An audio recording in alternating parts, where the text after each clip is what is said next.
All right.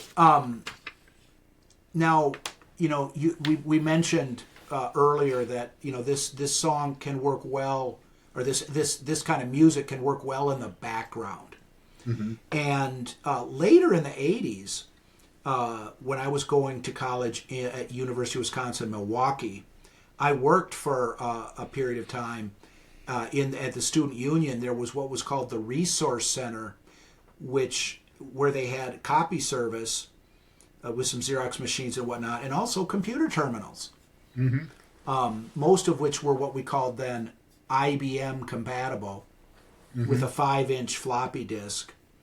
And then we had one Macintosh mm-hmm. computer, the Mac, which used the 3.5-inch floppy and had the mouse. No mouse on the IBM compatibles at that time. Yep. But in any case, every now and again, just for larfs, I'd play Computer World because we had a boombox. And that was back in the day when I had a tape deck and I could make a Maxell blank cassette. Yeah. Put the album on it. You could usually fit two sides onto a 90-minute, one side of a 90-minute tape, and then so you could get two albums on one Maxell 90-minute tape. Yep. And when I'd play this at the Resource Center, when people would hear that sort of oddly syncopated synthesizer on this track, someone would invariably come up to the counter and, "What is this? What is this?" And can't you do something about this? It's the blah blah blah. So this is probably the most musically adventurous they get on mm-hmm. this side is that synthesizer opening, and it and we'll play another track for the kind of the balance of the song, but these guys were making music. Yeah. It wasn't all just electronic beeps and goofy stuff like Pocket Calculator. They were actually creating music, and I've always found that that's one of the more interesting sounds that I've heard in any synth pop music was that portion of this song. Yeah, it's a little more artistic than some of the other more mechanized type of stuff that they were doing on this album. I'd agree. I mean, I think that some of this, when you look at that notion of, like you said, they were creating music, and I mean, we do get our mindset into, very guitar-oriented music. It's, music we've been listening to for years. It's music we liked in high school, and you're kind of looking and waiting for that guitar. And it sometimes takes almost like a little palate cleanser or something to be able to step back from that and then to really try to listen to the music, right? Electronic or synthesizer driven music, and not be waiting for the guitar, right? It's like, okay, well, they'll do this and then there'll be a guitar solo and that type of thing. So as is often the case with expectations, whether it's the music or anything else that is out there in life, right? If you can set those aside to really try to listen to this stuff, great album. If you're going to listen, you haven't heard, and I'd imagine that more so than a lot of our sides, we'll have some listeners that have never heard of any of these songs. Great music to put, kind of clear your head, put the headphones on, and listen to this music with what is going on, because it kind of sometimes takes that reset to get away from expecting the guitar and to just be able to enjoy the music for what you're listening to, even if it is more of a mechanical or electronic, digital sounding type music. I mean, it is music, and some of it is interesting, and some of it is got a beat that will give you just as much of a heartbeat and get up as guitar music. I do think, though, that it takes a little bit of, like I said, a reset or a palate cleanser before you dive into it to really be able to appreciate that. In trying to interpret, just music as to what it's about, but when it's just instrumental and there's no lyrical content, you get classical music that's supposed to tell a story and for ballet and whatnot, and that's fine. But it's a little bit different with rock and roll music or pop music, and the type of instrumentation. There's tones and this and that, but that's kind of paints with primary colors. But but there is a something when the synthesizer part in this song, I determined that, to me, what it is it's the transition from flesh and blood to ones and zeros. Mm-hmm. And there's and for example, the original movie Tron. Mm-hmm. And I don't know when that came out. I think whether it came out before or after this, I don't remember. It's probably it was right around this time. Around the same time. The original was, and there's a part in the movie where the Jeff Bridges character basically gets absorbed into the computer, and he's existing like inside the computer. And there was a short story written by an author, Harlan Ellison, who was kind of science fiction, but some other types of stories as well. A very interesting writer, but he wrote a short story called "I Have No Mouth and I Must Scream," which was about some people that were living inside of a computer, and. So from the beginning of the song, that initial part, and the synthesizer, in my mind, is where flesh and blood is being transformed into computer. You've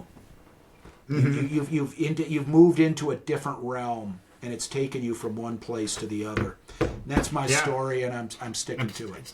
Well, first of all, I just did some quick checking there. 1982 is when Tron came out. So, this is the same time period we're talking about as people are starting to think about these things, and they very well could have been listening to this on the set, right, of Tron while it was going on. And when we talked about, you've read that book Code, right? That talks about electronics and computers and that type of thing. And numbers are the go-between between real life and computers. It's the last real life thing before you get into the binary ones and zeros of a computer. So when you're taking a look, and it's international, this song, we hear not just one language of this stuff, of these different numbers, right? To make a computer useful, you've got to distill life down to numbers, and then they can take and go from there. And the importance of numbers in computers, because computers have come more important, are much more prevalent. So, for example, I wasn't concerned about it because I was just graduated from high school at this time, but the notion of all the numbers that everybody pays so much attention to nowadays that, quite frankly, we just didn't pay as much attention to in the 80s, whether it be the NASDAQ and the Dow, or whether it be your A1C level, or whether, numbers now, it's like, what's your number? Even the weather, right? It's going to rain today. The notion of degrees and temperature just wasn't as much a part of but everything is so digital and everything is numeric now. So it is, it's much more a part of the news. It's much more a part of our life and that type of thing. And I think it's because of this idea that there's so much more computer world now. That's how the computers communicate with us. Like I said, transitioning out of the computer, you get numbers, right? And it's only been recently that we've seen text come out of computers with ChatGPT and this. I mean, that's relatively new. The rest of it has been, communicating with numbers. So I think it's very intentional, the relevance of numbers in this particular cycle of songs, and how we experience computers and how computers experience us. In the most basic sense, I mean, people have talked about the fact that mathematics is what provides the building blocks for how to do things, how to create things, engineering, etc. And language is how people can communicate with each other to take those building blocks and create more things with them. Yeah. So you get numbers and language. And the computers are sort of taking, because one of the things of AI, it's like people listen to books on tape instead of sitting down and reading them. People don't want to compose an email at the end of the day, so they want AI to do it. And people don't read books as much as they used to, and there's more blah blah blah. It's so that this and the numbers you talk about, because when someone talks about code, someone talks about what makes a computer do what it does, the offhand phrase is, that's all ones and zeros. Yeah. And when you read that book Code, you realize that, like binary numbers, it's just a different symbol system for describing the same things. Yeah. But it's just to you got to read a book like that in order to understand that. You can't just. So what's the difference between base 10, base 4, and binary? Well, it's difficult to kind of articulate these things. But let's listen to another track that basically will give the listeners a taste of what the rest of the song is after that synthesizer part that we listened to, and we can finish up on this track on the other side. Sounds good. 6, 7, 8. 1, 2. 1, 2, 3, 4, 5, 6, 7, 8. 1, 2. 1, 2, 3, 4, 6, 7, 8. 1, 2. 1, 2, 3, 4, 6, 7, 8. 1, 2.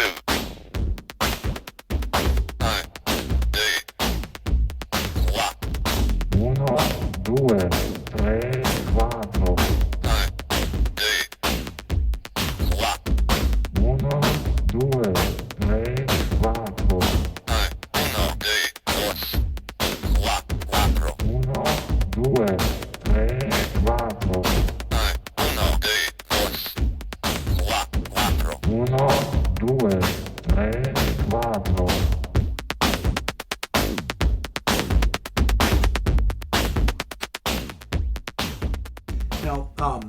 So there you are. And, kind of like I said, the song kind of starts out with that, there's some phrases are being repeated, and then we get this weird synthesizer. But now we're in the computer, and all that's happening is numbers are swirling around. Yeah. And there's different languages. They're basically counting in different languages. I don't think it was contained in the clip, but later on they start referring to, it's either I assume it's Japanese numbers, might be Chinese numbers, but basically just they're 1, 2, 3, 4 in German, Spanish, different languages, and there's not necessarily any more significance, because all of the lyrics in this song are numbers. Yeah. Just reciting, counting off numbers in different languages. That's all it is. So there is really no lyrical message other than numbers. Numbers. Literally. And speaking of language, something that Kraftwerk started doing before this album, but they would put out English language versions of the album and German language versions. So, we heard lyrics in English, on the first two tracks here. But if you bought this record in Germany, the music would be the same, but the lyrics, the vocals would be in German. Yeah. So they were, they put out, that's just a fun fact about this album and Kraftwerk in general. Yeah. But I think this is sonically, this is the most interesting track on the side. And I've given a very personal, interpretation of what I think it means. I mean, it means whatever people. There really is no, that's a good interpretation. That's a lousy interpretation. I mean, it's not that kind of song. Yeah. But it got the attention of people at the Resource Center. Yeah, that's right. Who wanted to know what it was? Well, I mean, we mentioned it earlier talking about this song. I mean, the computer is distilling everything down and processing these things all as numbers, and which, by the way, if you're using something like ChatGPT or these other generative AI things that are text, what's going on in the background is all numbers, right? I mean, it's the computer is not looking at the question that you had. It's breaking it down. It's taking each syllable and assigning a number to it and then matching. I mean, it's all numbers. There's some great stuff on YouTube you can check out about how that actually works. And you'll find that, yes, it's all numbers doesn't matter what language you're speaking. And again, very relevant for what was actually happening. But to go to the music, like you said, I think this is musically, a very interesting piece on this side of the just kind of got the most involved musically to listen to, and kind of sets us up to kind of roll into that last track on the side. Yeah. And like you say, it's all numbers. That's kind of a good way of kind of encapsulating. Yeah, they weren't necessarily, other than reciting numbers in different languages, there was no lyrical message. But musically, it just should look. There are numbers flying around everywhere. Yeah. And it's again something that's probably more true now than it was when they created the song. Mm-hmm. And you mentioned the book Code. For anybody out there listening who finds these things interesting, that's a fascinating book, and allows you to understand the basics of electricity, and then how using these binary systems you're able to just sort of build on it. It's a fascinating book for people that want to understand how computers work. I'll pop on the YouTube link for this. I'll pop a link to that book in the comments. I mean, it's a fascinating book that will leave you with an understanding of not only how electricity works, but how computers work, which is a lot of people are, and it does so in a way that make that the any man can understand this. So great piece of work.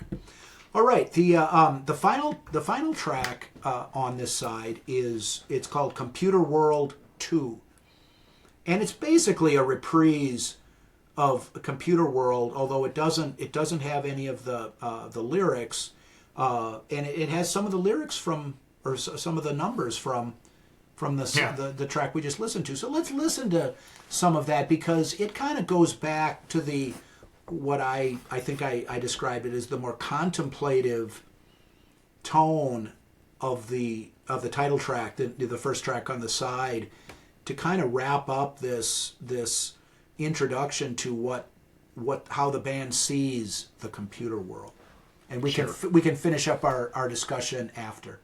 Okay.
Okay, again, basically this is just a reprise of the first song, but it just as this is going, you can hear the numbers in the background, and it's just sort of like, okay, this ship is sailing.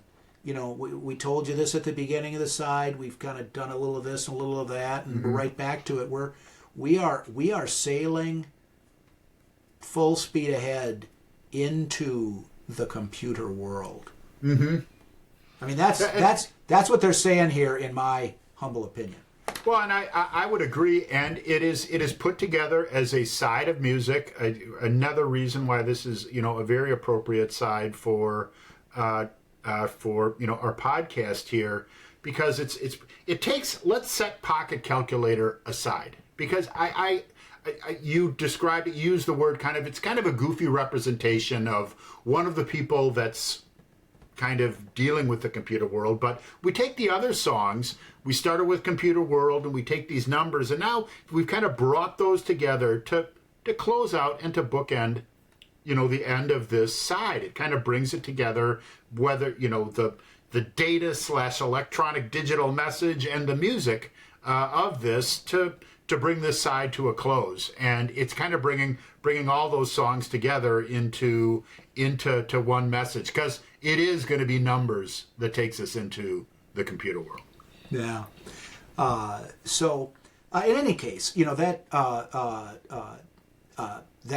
those are the 4 tracks on Kraftwerk's Computer World side 1, and and I think this is a good example of how there's a lot of stuff out there. There's a lot of material that kind of fits into the rock and roll ethos. Mm-hmm. That isn't necessarily rock and roll, but that is worth checking out for classic rock people that are interested in music from the classic rock era. And I mentioned at the very beginning, Kraftwerk is not. I'm not going to number them amongst my favorite artists. I'm not going to number this album amongst my favorite albums. And I certainly am not going to gonna identify synth pop as one of my go-to styles of music. I mean, some of the artists that I mentioned earlier, like Depeche Mode, in the 80s, they were big. I've never knowingly heard a Depeche Mode song. You might have. Well, But, not knowingly. yeah. Not knowingly. Yeah. Pet Shop, same thing. When that stuff was going on at the time, I just didn't give a shit. I wasn't interested. But Kraftwerk came across my radar screen, and I kind of delved into it a little bit. And there may be material from some of these other artists that I referred to. I mean, I've heard, the Human League. Yeah. I've heard Gary Newman because it was on the radio, and whatnot. But and there may be listeners who will find that stuff fascinating and well worth their time. And if kind of poking your nose into an album like this opens doors into, if you like it, and what were other people doing? Other artists that were using the same kind of approach to making music. What kind of stuff were they doing? I think this is this album is important for reasons that I've talked about over the course of the podcast. I don't need to regurgitate them here. Well, they were for the type of it's a different type of music than some of the traditional stuff that we talk about on here. I mean, it was critically acclaimed. You have a lot of people and musicians, whether it be some of the artists that you've talked about or other, more popular music of today that point back to Kraftwerk as an influence. They were inducted into the Rock and Roll Hall of Fame in 2021. I mean, so this is not like some obscure, type of electronic stuff. It's significant music, and for no other reason than it is significant. It is worth a listen to, and I mean, I think that again, you put this whole side together, you've got an interesting 20 minutes of music that you're listening to. Yeah, and I mean, maybe to sum up what I was trying to get at is that this band, and particularly this album, they accurately anticipated what was happening in the music world, as well as things that were happening technologically in the world as a whole. Yeah. And so for those reasons alone, taken as you say 20 minutes to check out a side of this is, in my humble opinion, well worth anybody's time. Absolutely. So a very interesting, kind of groundbreaking band, Kraftwerk, and this, I mean, I would agree. This is the album to check out from them. A very interesting album and a great side and a good conversation, Mike. All right, Mark. We will talk to you next time.